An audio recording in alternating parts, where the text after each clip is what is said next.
Chaos.radio. Music, podcasts, entertainment.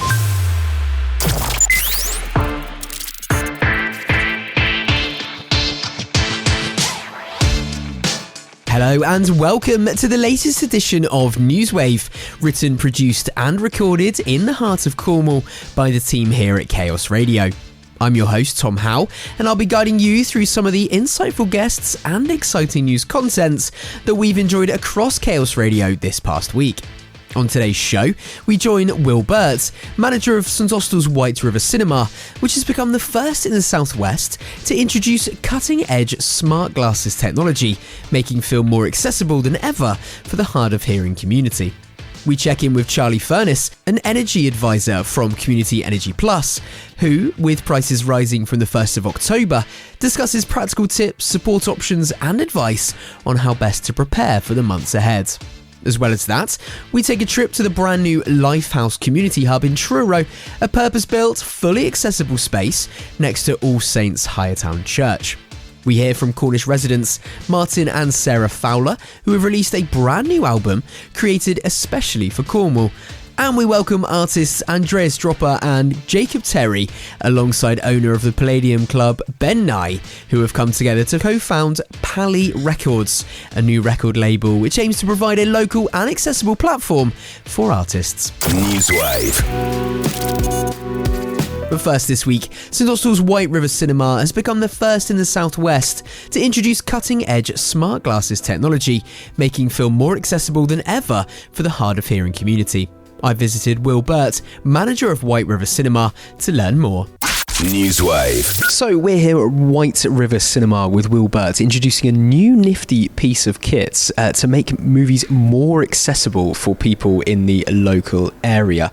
Will, tell me about this. Introduce us to this incredible piece of kit you've got here now. Yes, so we have this new watchword technology, the smart glasses which can be worn, and it shows subtitles within the glasses for the film that you're watching. It has to be a correct file format on that film, but most films do have that enabled now. So we'll be looking at getting tags on our website to advise people that this glasses will work with that film. So yeah, you put these smart glasses on, and then you can adjust your colour, text, font, size, brightness, what you want, get it comfortable, sat down, so you can have subtitles on any screening, not just a subtitle screening. And if you wanted subtitles and the person you're with doesn't, then you can go along with those. So yeah, it frees up a lot of people to come and use our new technology. Let's get a review then from yourself. You've tried them out. How does it look? How does it feel? Any pieces of feedback? It's great. I like it in the green. I think that's the best colour, but there's other people have been trying it today and they like the pink. So I think it depends what colour you like. And I'd just say that it's best to sit in like the middle area. That's really great, because then you get your positioning quite right. But it's brilliant because it's pretty comfortable. And even if you wear glasses, you can wear them over the top. There's adjustments there with the nose clip. So yeah, it's really good. Where does this technology come from? We're led to believe it is originally fighter pilot technology, so these glasses have been used for heads-up displays, Top Gun, stuff like that. So, yeah. So if nothing more, you can feel like a fighter pilot. Exactly, yes, yeah. But more so than that, this is opening doors, isn't it, to people who may have found a trip to the cinema challenging, or, those doors were closed to them before. Who exactly is this for? Who is it going to be benefiting? Definitely the hard of hearing. So currently subtitle screenings are normally twice a week, normally Wednesday and a Saturday, and then we'll do one with the silver screen when they're running. And I was speaking to a gentleman earlier who comes in for subtitled shows, and he's so pleased because now he can come when he wants, rather than saying, oh, you have to come on a Wednesday, Saturday, it might clash with something else and he's missed that film. Sometimes they might get a second run, sometimes they don't, and it will clash. So now it just frees up. If you need subtitles for a film, you can watch it pretty much whenever. And it's super easy, isn't it? It's just like putting on a pair of glasses, and there's a little bit of tech, but it's really easy to use, like you said. Yes, yeah, it's very straightforward. There's like 4 or 5 little buttons there. So you just take yourself a couple of minutes to get yourself used to it, and it was fine. So, we're always on hand as well to help people out, but we've had a few people trialling it today. I've shown them briefly what to do, and they've disappeared to watch a film for half an hour, so they must be getting on all right with it. So. Wonderful. Well, we had a quick go as well. It is a marvellous piece of kit, and just another in a long line of modifications and upgrades and things you're making to create an accessible place where everybody can watch movies here at White River Cinema? Yes, yeah. I mean, as I said, the building's quite new, so we were fully compliant with a lot of accessible options when we opened. So the wheelchair access is great, the lift is great, you've got good seating in the seats for the wheelchairs. We've had the audio description sets as well, and yeah, we're always looking to make cinemas accessible as possible, and always have and always will. This is not just a first for St Austell, not just a first for Cornwall. It's a first for South West as well, isn't it? How does it feel to be leading the way, and how did all of this come about as well? It's great, yeah, to be at the forefront of it. I said we're also doing other programmes as well to make sure that our staff are a bit more lined up to help people with accessible needs. So we're always doing programmes and stuff like that. It's been discussed for a while because obviously people have often said, they want more subtitled screens, they want it this, they want it then. So we looked at what's the best option we can do to free this up, because great, we can't do every show as subtitled. So we've had a look at how we can ensure that they can see subtitles whenever without having to put them on the screen each time. So, yeah. So it's not going to be for every film at the moment, but it's going to be for most films. And are they readily accessible? How do people book and find out which films might be available? So it's the vast majority. This week every film has the availability of that option on there, and most files come through now, so in time it will be pretty much everything, but it's worth just double checking, because sometimes like an older film won't have the format. So if you're showing a bit of a classic one, the live events, or maybe the smaller releases might not have had, because your big new films, you'll have various versions. You've got your 4K, you've got your 5.1, your 7.1, you've got all these different versions, but some smaller releases might not have it. So initially I'd say probably best just to drop us an email, and then we can respond to that to say exactly what's on there. In future we will be putting it on our website with a tag to say what is available. Fantastic. And your website is? www.wtwcinemas.co.uk. NEWSWAVE. Okay, with prices having risen from the 1st of October, I sat down with Charlie Furness, an energy advisor from Community Energy Plus, to chat practical tips, support options and advice on how best to prepare for the months ahead. NEWSWAVE. With energy bills set to rise again from the 1st of October, many households across Cornwall are understandably concerned about how to manage costs and stay warm this winter. Joining us now is Charlie Furness, an energy advisor from Community Energy Plus, Cornwall's dedicated energy advice charity, to share practical tips, support options and advice on how to prepare for the months ahead. Hi Charlie, welcome to Chaos. How are you? Hi there, good. I'm good, thank you. How are you doing? Good, yes, really good, thank you. Right, let's start with the headlines. What exactly is going to be changing with energy bills from October the 1st, Charlie? So the price cap is changing, which is set by Ofgem, the energy regulator. Generally, what it means is it's not everyone's bills, but it's the average bill. So we say it's for like a 2-bed house on dual fuel, so electricity and gas. And that'll be going up by 2% to about $1,755 per year. And that is based on the unit price. So that's not the total price you pay. And then that's kind of averaged out. So most people's bills, if you're not on a fixed tariff, will be increasing by around 2%, but that is per unit and the standing charge as well. So it will be increasing slightly on the 1st of October. Now, forecasts, I've had a bit of a look. I'm by no means an expert, but I like to see what's happening with my bills. Forecasts are suggesting from my research that we might see a slight drop in energy bills in January, followed by a sharper rise in April next year. What's driving this volatility in the market, and how can households prepare for these rather unpredictable shifts? So in terms of what's causing it, I'll kind of address that first. We've got a bit of a strange setup in the UK where we're kind of uniquely exposed to energy prices, I'd say much more than a lot of other European countries. Essentially, we import a lot of natural gas, which is used for quite a big chunk of electricity. So about a quarter to a third of all electricity comes from natural gas. And because that is the most expensive form of electricity we currently have, we pin other energy prices to that, which makes it quite hard to predict and makes it quite volatile and quite unpredictable, unfortunately. Well, at least with such a volatile market and things changing, it must give you lots to do at Community Energy Plus. At least it keeps you in work. What then are some of the biggest concerns that you're hearing from households right now? So essentially, it's just the general energy cost since 2019. I think it's gone up nearly 50% since then, based on the kind of average amount, based on the price cap, which, in 5 or 6 years is really, really significant. And obviously that's not just energy costs, it's alongside a lot of other things, a lot of which energy makes more expensive, like food and transport and everything else. So I think the way we kind of see it at Community Energy Plus, we'd like to see it holistically, that fuel poverty is part of a much bigger problem, where people are really feeling the pinch in, all over their budget for different things. And for a lot of people, sadly, their expenditure is higher than their income, and incomes remain too low, which means people can't put enough of their budget into things like energy. And it means having underheating can lead to health issues, and or if you want to pay your bills, you might go into debt elsewhere. I would say in Cornwall in particular, we are particularly vulnerable to this kind of issue because about 50% of all properties are off the gas grid. And even though gas is the most expensive form of electricity, is quite paradoxical. In terms of consumer prices per unit, gas is about quarter the price of electricity. So, if you're running your house on gas under heating, it's far, far, far cheaper than if you're running it off night storage heaters or electrical heating. So, there's a lot of houses in Cornwall that are exposed to that.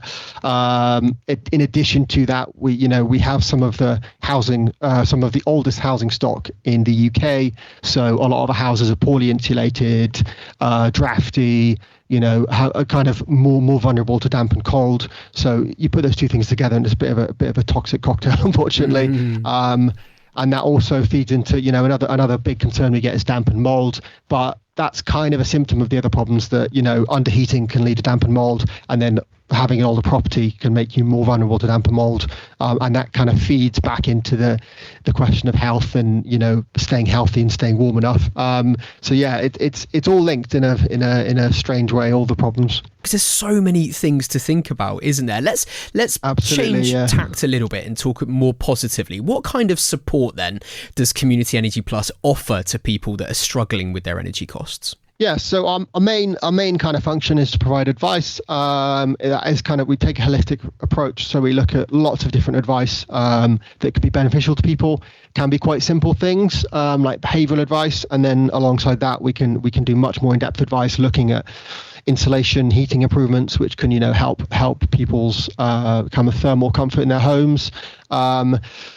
And then, lots of little tweaks, things like tariff switching, as I said, behavioural changes. And then alongside that, there are some other grants we can assist with, but that's subject to kind of different criteria and different circumstances. We also try to look at income maximisation. So that's a lot of referrals to other organisations. That can be things like water tariffs, because, if you qualify for certain lower rates that can help you save a bit of money. We also refer for benefit checks. Again, a lot of people are not claiming on things they are entitled to, and maybe might not even be aware of. And we kind of make people aware of that as part of our advice package. And then we also, do things like tariff checks with people to make sure they're on a good tariff that's kind of, making the most of their heating system. We don't have a crystal ball in front of us, I'm afraid, but are there any quick wins or simple changes, any advice you can give to our listeners today that people can make at home to start reducing their energy usage? Absolutely. I would say my kind of general rule of thumb for this is if you've got something that runs off electricity and it's generating heat, then that's going to be using a lot of electricity as a kind of rule of thumb. So washing machines, tumble dryers, dishwashers, if you can run them on kind of economical settings, that will save you a lot of money. If you can run your washing machine on 30 degrees instead of 40 or higher, that will save you a lot of money as well. And obviously not when we've got weather like today when it's pouring down and 50 mile an hour winds, but you can use a tumble dryer. That tumble dryers are very expensive as well, not suitable for today. Aside that, I've mentioned tariffs quite a few times. But if you are on a special tariff like an Economy 7 or Economy 10, which means you get either 7 or 10 hours of lower rate electricity overnight, you've got to make sure you kind of making the most of that. You can try things like running appliances on a timer so they come on at midnight, and then you're benefiting from much lower tariff. And if you've got electric heating like night storage heaters, you really want to make sure they're set up to run on that lower amount, and that'll save you a considerable amount of money. Other small things, even light bulbs, kind of modern LED light bulbs. If you can afford to switch your light bulbs over, that will save you a lot of money in the long run. It kind of pays for itself. It's about 10% of the running cost of a filament regular light bulb. Although a lot of people have switched now, and luckily they are becoming standard. And then other things, if you do have a gas central heating system, there's a bit of a misconception that people think that a gas central heating system is a lot more expensive to run than it actually is. And often we'll see people who might run, a small electrical heater in a room on and off instead of just running the gas central heating. And as I mentioned previously, as the unit rate is so much lower for gas, it's often the case that it's actually just going to be cheaper just to run the gas central heating in that room than using electrical heating. And it means you can run it more regularly, which is, going to keep the house warmer and to kind of help manage damp and mold problems as well. Other quick ones, you can adjust the flow rate on your boiler. Essentially, it means you can run your radiators at a slightly lower temperature, so they don't need to be boiling, but they're nice and warm. And then you can actually, for the same price, because they'll be running more efficiently, you can run them for longer. So you end up with the same kind of thermal comfort, but with the boiler running a bit more efficiently. That will also extend the lifespan of the boiler because it's not having to work as hard all the time. Couple of last points. If you have a smart meter, they can be really beneficial for people because you can kind of see in real time it going into the red, if you're using something you weren't aware of that was super kind of energy intensive, and it can help you kind of suss out where those most kind of power hungry appliances are. That can be really useful. So like I said, that was Charlie Furness from Community Energy Plus there, Cornwall's energy advice charity. If you're worried about rising bills or you want to make your home more energy efficient, you can find free advice, support and downloadable guides at cep.org.uk. And just a reminder that should you have missed any part of this interview, you can listen back in full via the catch-up section at chaos.radio. NEWSWAVE. Right, I'm Tom Howe and you're listening to NEWSWAVE here on Chaos Radio. September marked the opening of the brand new Lifehouse Community Hub in Truro, a purpose-built, fully accessible space next to All Saints Highertown Church. Lifehouse Administrator Julian Race joined Cheryl Gordon to introduce us all to it. NEWSWAVE. Yes, so the Lifehouse project had its origins about 10 or so years ago, 9 or 10 years ago, and it was the vision of one of our previous vicars, Jeremy, who decided that we needed somewhere that would be much more suitable for the groups who were using our old hall. And he based it on the words of Christ in the Bible, who said that he came to give life in all its fullness to people. What Jeremy and the team back then wanted to do is to provide something that would give people life in all its fullness in the area and make life easier for people. So we did previously have quite a few groups. We had an orchestra, we had Alcoholics Anonymous, we had a food bank and a clothes bank and a credit union, and everybody was making the most of the space that they had. They found that it was getting very cold, things were falling apart a little bit, and also it did look quite bleak from the outside. So people felt that it wasn't really reflecting the warmth and the welcome that they had when they were inside. Yeah, that makes an awful lot of sense, doesn't it? And if it is somewhere looks inviting to come in, then there's a lot to be said for the space that's inside, isn't it, really? It does help a lot. So leading to that quite nicely, can you tell us more about the space, what it offers and how it's been designed with inclusivity and that in mind, really? Yeah, so we have various spaces on offer now. We've replaced the old church hall with another slightly larger hall. We have meeting rooms that we can offer. The two meeting rooms, in fact, can be joined together to become one larger room. So that's quite a nice function that we're able to offer. We also have a cafe area, which includes a servery and a kitchen. So we're hoping at some point to set up a cafe. We also have other things that have been designed within the building to help with inclusivity, such as colours of the furniture. They were put in to make them more sensitive to neurodivergent people. And we also have various options for accessibility. So we have very level access and a disabled toilet and also a changing places toilet as well. Yeah, that makes all the difference. It's certainly very often these days, if you're looking for access to a building that you can get into really, really well, then that will bring the crowds in as to that you'll be able to include other people into the space at any time of the day that someone might want to use it. Yes, absolutely. Yeah. It's built with sustainability in mind. Can you share a bit about the green elements to the building, please? Yeah, we have quite a few of those. There are a few smaller things such as LED lighting and good insulation, which comes along with a new building. But we also have solar panels, so all of our utilities zero carbon, and we also have air source heat pumps. So that's just, of course, that runs on electricity. So we're also able to make use of the solar power for that as well.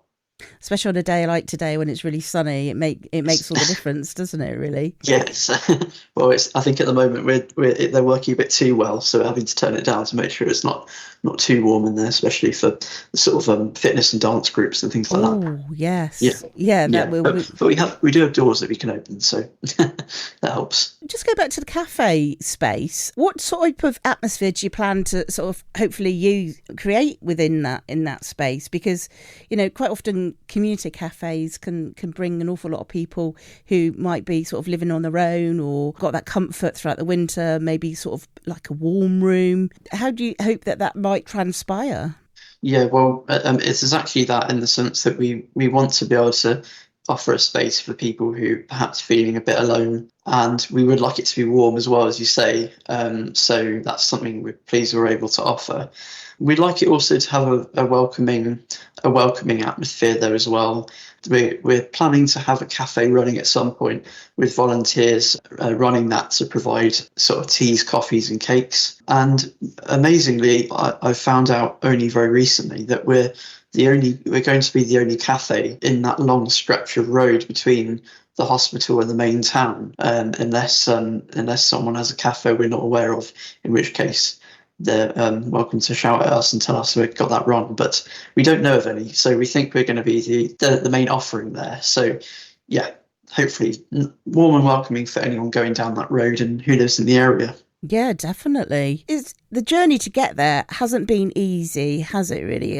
How did the team get the momentum going, and what does it mean to finally open the doors? Well, yes, it's we had the grand opening on Friday the 26th, so that's a big relief, and also it's going to be a real celebration for the people who have been doing it for so long. I was talking to one of the members of staff earlier, and they said that the project's nearly stopped on multiple occasions. They've had big obstacles to overcome, but in their view, it was really the persistence of the congregation that kept it going. If the congregation hadn't believed in it as much as they have, then it could have just fallen by the wayside, but it hasn't at all. So that it really comes down to that, and also to the core team who have been working on it. They've worked really hard. Yeah, I think like sometimes if you get an idea and you want to expand that and get it to grow and see the sort of the beginning and the middle and the end, what an achievement for everybody that's been on that journey, really, that of from like, oh, well, let's plan this, let's do it. It must be really rewarding now to see the doors open and hopefully welcome the community in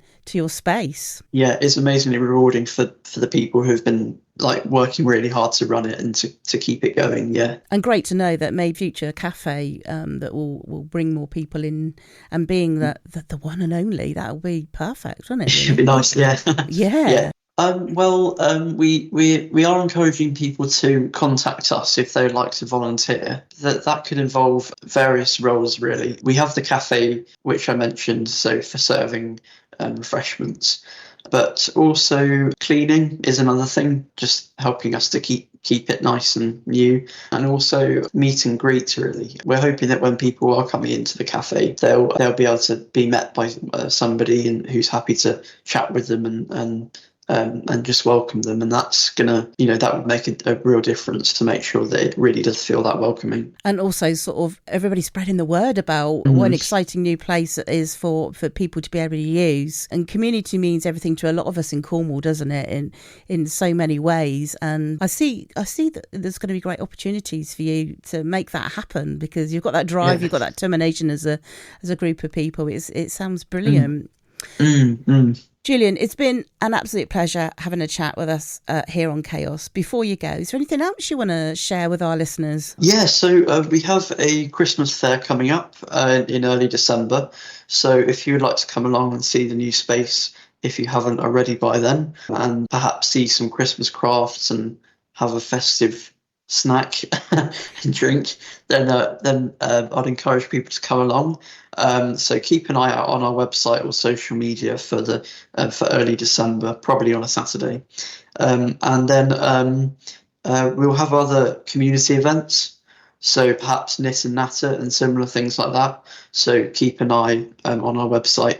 And anyone who'd like to book our rooms, really, whether it be choir, orchestra, or for people booking for private meetings, that's absolutely fine as well. Anything like that, just get in touch. And if your listeners would like to get in touch, our number is 01872 495 121. And if you'd like to go on our website, that's trurolifehouse.org. Oh, fantastic. And thank you so much for your time. Thank you, Cheryl. Thanks for having us on the show. NEWSWAVE. Right, Cornish residents Martin and Sarah Fowler have released a brand new album created especially for Cornwall. Back to Cheryl Gordon now, who welcomes both Martin and Sarah into the Breakfast Show studio. NEWSWAVE. This morning we're joined in the studio by friends of Chaos, Martin and Sarah Fowler, who've released a brand new album created especially for Cornwall, celebrating everything from mining, pirates, the beast of Bodmin Moor, and Bodmin Jail, with the lyrics written by Sarah and music composed by Martin, and a little help from AI along the way. The album blends traditional storytelling with a modern twist. Join us here now to tell us more about the project and their passion for Cornwall. Both are Martin and Sarah Fowler. A very good morning to you both. How are you? Good morning to you too. How are you this morning? Very well, thank you. Fine, yes, thank indeed. you. Yeah, fine. Yeah, it's lovely to have you both in here. So we know you from when we used to hang out at Nampian, and now you've come along to see our studios this morning, which is really lovely. Very grand it is too. It Very is. nice indeed. It's lovely. It's lovely to have you here. Now let's start with the album. What inspired you to create a collection of songs especially for Cornwall? Who would like to answer that one? What's that? Well, I started writing a little song about Roach Rock, and Martin was doing the music with it. And then I thought, well, why don't I pick all the landmarks out from Cornwall and we actually do an album? Yeah. Which is unique. No one else has done anything like it. And that's when you do something, you want it to be sort of catching and people sort of like, oh, hello, this is different. This is good. Yeah. I mean, the Beast of Bodmin, I don't think anybody's done anything like that before. Well, I hope not. Well, you never know where the Beast of Bodmin Moor is hanging out, do you? This is the trouble. No, that's right. No, it was an idea really we had last year, and as Sarah says, with Roach Rock, she actually wrote the words for that, and the actual music itself is all done by AI. Oh, which is a bit controversial in some places, but in a way, AI has been around for so long now in different sort of guises. Even going right back to 1963 when the Radiophonic Workshop at the BBC decided to do the Doctor Who theme. That was all done by sound. So it's been around for a long time. But we wanted to sort of progress that to, actually create a band rather than actually sing it ourselves. We created a band called Spiral Design, and they did all in the songs in a nice sort of Cornish theme type thing, It's sort of like a Celtic. Yeah, that's right. Yeah. So for people that are watching on our Mixcloud this morning, this is the CD look that I've got here. And I love on the back it says Cornwall forever in our hearts. And I think when you live in Cornwall, whether you're Cornish or whether you're from any part of the country or the world, it just absorbs you, doesn't it? So looking at the is that Roach Rock on the Yes. front of there? I thought it was. Yeah, I've never walked up there. I don't think I anticipate the terrain for me, but I mean, you've covered Cornish themes from mining myths and legends. How did you decide what to include, and do you have a favourite? Ooh. I don't know really. I mean, we sort of covered just about every single fishing village anyway in Cornwall. Wow. Every sort of famous landmark we've tried to put in, like Bodmin Jail, Jamaica Inn. Yeah. So I mean, yes, there's loads. I mean, I don't think there's anything we haven't covered in Cornwall so far. I don't know. So, Sarah, when you wrote the lyrics, can you tell us a bit about your writing process and how you brought these Cornish stories to life? Well, I write a line, it comes in my head, and I write the line down. But everything is all jumbled up. Okay. Just a couple pages of scribbles, really. And then I give it to Martin, and then he deciphers it and puts it all together in the right places. Yes, I sort of decipher her writing, which is not always easy. A couple pages of scribbled lines. Yeah. Anything about the history and that comes in my head at that time. Yeah. I've actually just wrote down on pages, and then I've just passed it to Martin, really, and then... Yeah. Yeah. So once I get hold of the actual writing that she's done, and I can then sit at the keyboard I've got and, sort of work out a tune for the writing she's done, and then it more or less goes over then to AI to actually create the song itself, what I put in. And I mean, that can be anything from about 30 seconds just to actually put the song in. Yeah. It doesn't always turn out as we'd like it once it's done, we found, because AI tends to sort of read things as you write it, if you know what I mean. So so it needs tweaking a lot, to be honest. Yeah. So it's not perfect when it starts off. No, it's not something you do overnight, is it? It's it's a lengthy process. I mean, how long did it take you to put it all together, all in all, do you reckon? Well, I suppose we were working on it really for a good few months, weren't we? Good few months, yes. Good few months, really. It takes a while. The actual creating the music doesn't take too long, but it's the writing the words. Obviously, and what comes out of Sarah's brain is the main thing. How did you find with the blending of AI and in respect of traditional forms of music? I mean, the AI is very quick to do. I find AI actually quite fascinating because it sounds so real. Yeah. It sounded extremely real, really, and I was quite amazed by the result once the music's put in and what you get out of it. So, for those who like to listen, where can people find the album and your back catalogue? They can find the album. They can download it from Bandcamp, which is www.spiraldesign, which is all one word, .bandcamp.com. Or if they prefer, they want a CD, and we can produce a smaller number of CDs if anybody would like one, which is on there. And that is from our website, which is www.spiraldesign.uk. It's definitely got a very Cornish feel to it, just from looking at the outset of the front of the CD, let alone anything else before you go anywhere else. You've both had long careers in music and entertainment, and Martin and I just realised we had a connection because years ago I worked as a deputy manager in a care home, and Martin used to come and play to our residents, and it was lovely to sort of I know your face, I know I've seen you at Drinnig, but didn't put the two together. How does it feel releasing something new now, and what's next for you both?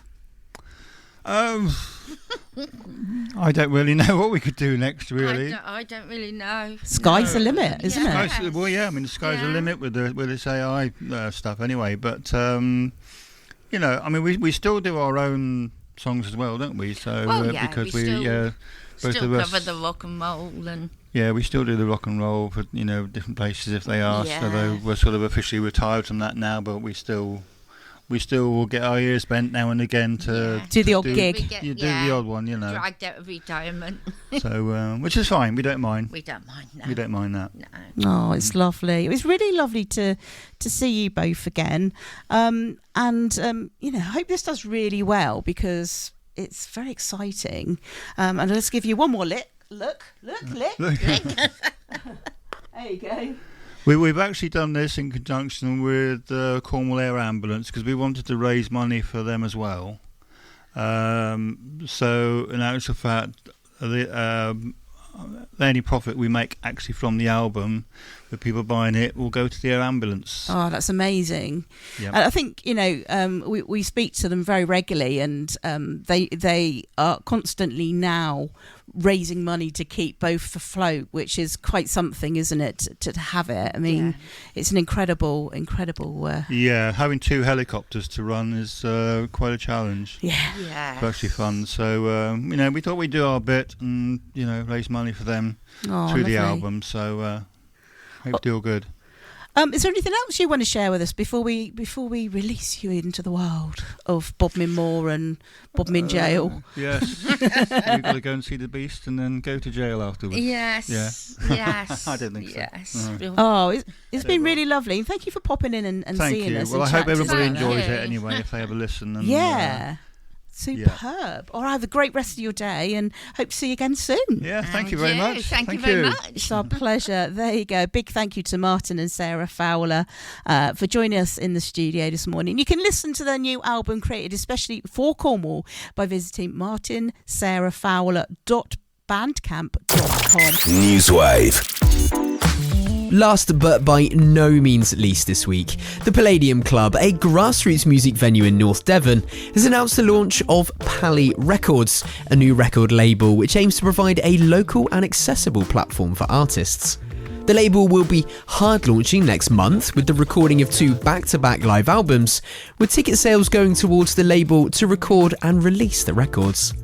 Mia Howlett was joined by artists Andreas Dropper and Jacob Terry, as well as by owner of the Palladium, Ben Nye, who have come together as co-founders of this venture.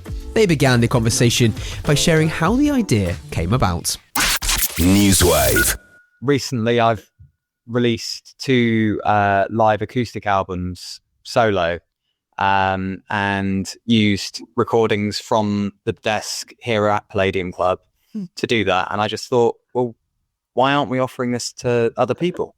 So I broached the idea and just kind of said, well, why don't we give it a go, see what happens? Worst case scenario, we'll give our friends something nice to be able to put out on streaming services. Best case scenario, here we are. Yeah. A label. I love that because that's such an organic way for it to happen. Like, you're already building that music scene in the Southwest, and then you thought, actually, we can do more, and that's such a nice way for it to happen. I know, being artists yourself, what are you hoping for with this label, what it might bring for local artists, and would you have loved something like this when you were starting and coming up? I mean, 100%. Both me and Jay here, like, when we were first starting out doing it, to have a venue who support you enough to put you on is fantastic. To that venue to then be able to give you the opportunity to put out music and to further your career it's unbelievable. I mean, the cost of studio time and working with labels can be exponential. So being able to offer something a lot less painful than that is a really fantastic opportunity. And as well, I mean, Ben will attest to this, but the Palladium has always been at the forefront of supporting grassroots bands and grassroots venues. I mean, hell, I think you put on more local gigs than anyone else in the country. I've seen more of my first-time bands here than anywhere else in the world. Other than downstreams. Yeah, that's true. That is amazing. And I wanted to ask you that, Ben. I'd love for you to tell us about the work that the Palladium is doing at the moment to support artists and the local music scene. Tell us more. It sounds great up there. We're trying to put on as much original live music as possible. obviously there is a place for tributes and stuff because that sort of pays the bills, but it's important, especially in North Devon, to have that platform for original artists to play. I mean, there's so much talent in North Devon, and I think bringing the label, it's getting the talent that we've got in North Devon out to a further audience, because it's quite hard to breach anywhere sort of out of North Devon. So it's so it's just trying to give that platform, really. Yeah. So hopefully we can take sort of the label on tour and take over different venues for evenings and stuff, which would be pretty cool. Sort of, record label takeovers. I love the idea of that. And it just makes sense, doesn't it? I know not every music venue can do something like this, but I think it just makes sense to bring the two together. And if you're saying you're doing a tour, does that mean potentially Cornwall as well? Fingers crossed? Yeah, definitely. Yeah. Cool. We walk across the border occasionally. Yeah, I was about to say, you've said it now, so you have to do it. So that's great. So I know that you're hard launching next month with the recording of 2 back-to-back live albums. Tell us more. What can we expect from this? What's happening? Who's involved? So actually, this was Jacob's idea to begin with, and this was how I first got involved with the label. But the idea is that both Jacob and I, as kind of long-standing artists from the local scene, finally wanted the opportunity to record a proper live album with a full band. And so we decided, screw it, why not? It was a great way to launch the label. It means that we can put out our own albums, and we can also be the first people to support what the label are doing and get that word out there. And so we are running it as exactly a live gig. Audience members are going to be coming in. We're going to hopefully have a mic on them as well, so we can hear their reactions to it, whether good or bad. And it will just be Jacob will do a full set of his original material, followed by myself. It's just going to be a good night. I'd like to tack on that I'm actually performing with a backing band for one of the first occasions. I've only been doing it so far this year with the help of the Palladium Club. So it's a really great opportunity to have a full band sound behind my music. Oh, that's exciting. Okay, so this will be the first thing you've recorded with a full band as well. How's you found that transition? How's that been?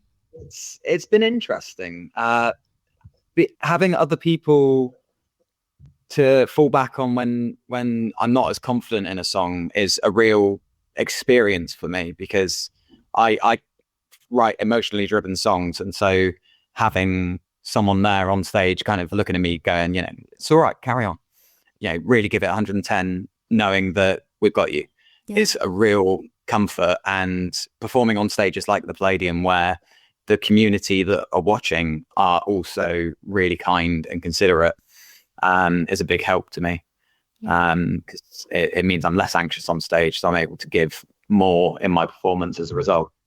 That's amazing. I love to hear that. And tell me a bit about the music. I'm nosy. What kind of things can people expect if they come along? I think it's going to be 2 quite different sets. I'll be honest with you. Yeah. Jacob, please go first. I have a back catalogue of songs and a few songs that I haven't performed very often live, which I've taken the band and scurried away to the Palladium to rehearse as well. And we've got some acoustic pop punk, I think is probably the best way I can put it, with a little bit of folk influence, and then Andra. I'll be honest, I'm about not quite as different as you can get, but pretty far removed. I kind of sit quite nicely between the sort of rock metal spectrum, but I've got a lot of blues and jazz influences in my writing and playing. My background is as like a session player in sort of jazz function groups, funk, all of that kind of thing. So it's if I weren't live on air, I would say something significantly ruder right now, but it's very self-indulgent music, shall we say. But it's very good for it. I mean, I love it when there's a live audience in here. The entire show is focused on making it as fun as possible for them. So I think it's safe to say the entire gig will be about getting that audience involved. So up, getting them moving. Being able to collaborate on such a powerful event is something that I'm really looking forward to here. 100%. And by the sounds of it, something for everyone, for sure. I love that. So I know this is kind of just starting out with Pally Records, and you're using the legacy of the Palladium Club behind you. But I wonder, are there particular ambitions and hopes for what you're hoping to achieve with this, or are you just kind of just excited and ready to start? Personally, I think that this is just an amazing opportunity to be able to bring the local music to the spotlight, because a lot of artists locally have amazing, like incredible songwriting abilities and performance capabilities, and they are so underutilized because of the lack of funds, the lack of potential, the lack of opportunity. And so being able to take those artists and bring them to the spotlight is, all personally at least, all I'm focused on with this, because everyone deserves a chance to be heard. And I'm sure Ben will agree with me. It's all about making sure that those artists can get out there. So our plans are very much. Yeah, I mean, it would be nice to get some like big support slots for these artists as well, just to get people to hear their music. That's the top and bottom of it. 100%. Yeah, absolutely. I think some of my favourite gigs is when you discover a new band or an artist in a support slot. It's just, you think, oh, I've struck gold here. I've seen something that I think is going to be great. On that kind of line of thought, I know that we all have one thing in common, a love for music. I can kind of assume that, I hope. I'd love to know, what is your earliest memory of it being something that brought you joy? Is it your first, I don't know, I'm going to sound old now, but your first tape or your first CD or, I'd love to hear from all of you. When's that first point where you thought, I love music? So for me, I've actually got one here. I remember that I had a cassette tape of the Toy Story soundtrack and listening to You've Got a Friend in Me by Randy Newman. And just being able to hear the enthusiasm he puts into his songwriting, his work, and be able to associate it with something that I loved anyway, because Toy Story, of course. And so that to me is just the first kind of sense of real warmth in music that I found. Yeah, I love that. Go on, Ben, what do you think? I mean, mine's very driven by sort of my parents, I guess. Yeah. And it was a lot of like just in the car, like all the time at home, there was just music coming out everywhere. So it was, I haven't got a specific time or song, but it was very much like Queen and that type of thing, because that was what they were listening to at the time. Yeah. I mean, I'm the baby of the group, unfortunately. So rather than a cassette tape, I have a little MP3 player. Whoa. My uncle got it for me for Christmas, and he put like the best of AC/DC, the best of Led Zeppelin, the best of Eric Clapton, all of that on there. And then just from that point on, I was sold. I can't remember a time where I didn't like just adore it. Yeah. Oh, I love that. Thank you for indulging me with that question. For those listening, if they want to support the label, whether that's getting involved, even maybe volunteering or coming along to the launch, or just following your journey online, how's the best way that they can do this and find out more? So we have a social media account, Facebook page, Pally Records. Thankfully, across all platforms, it's exactly the same. We do have an Instagram as well, which we did set up once we realized that we did need one. At the minute, the ways you can support us primarily are we have merchandise that's available to buy, or you can come and buy tickets to our hard launch on the 17th if you want to come. But mainly it's about keeping up with our journey and following the pages to see where our next announcements are going to be. Amazing. And just remind us of that hard launch in October, the dates and where people need to be. Of course, 17th of October at the Palladium Club. I believe it's a 7 p.m. doors, 7:30 doors. Yes. Nice. So be there or be square. There you go. Amazing. Oh, I won't keep you any longer. I feel like you've got lots of exciting things to do and to plan and get sorted. But thank you so much for your time, all three of you. I love the sound of it, and I'm going to have to be making a trip across the border, I think, at some point. It sounds just brilliant what you've been doing there. Thank you so much, and best of luck with it all. Thank you so much. Thank you. Yes, thank you. Thank you. So there we go. That's the team behind Pally Records there. It all grew from this amazing place called the Palladium Club, a grassroots music venue in North Devon. Pally Records now has launched, and they're going to have a hard launch event next October. As they said, go check out their social media accounts, Pally Records, to find out more. But best of luck to them, and I'm sure we'll catch up with them soon to find out more. NEWSWAVE. Okay, that's all we've got time for on this week's edition of NEWSWAVE. A big Chaos Radio thank you to Will Burt, manager of St Austell's White River Cinema, Charlie Furness, an energy advisor from Community Energy Plus, Lifehouse Community Hub administrator Julian Race, Album for Cornwall musicians Martin and Sarah Fowler, and to the team behind Pally Records, Andreas Dropper, Jacob Terry and Ben Nye. And as ever, a final thank you to you for listening and helping support local journalism to thrive. To catch up on all our coverage, as well as to check out our extensive back catalogue of interviews and shows, head on over to chaos.radio. And remember, if you have a local news story that you'd like to share with us, email news@chaos.radio or search Chaos Radio UK across socials. That's it, you're up to date here on Chaos. I've been Tom Howe. Whatever you're doing this week, be sure to keep it chaos. NEWSWAVE. Chaos.radio. Music, podcasts, entertainment.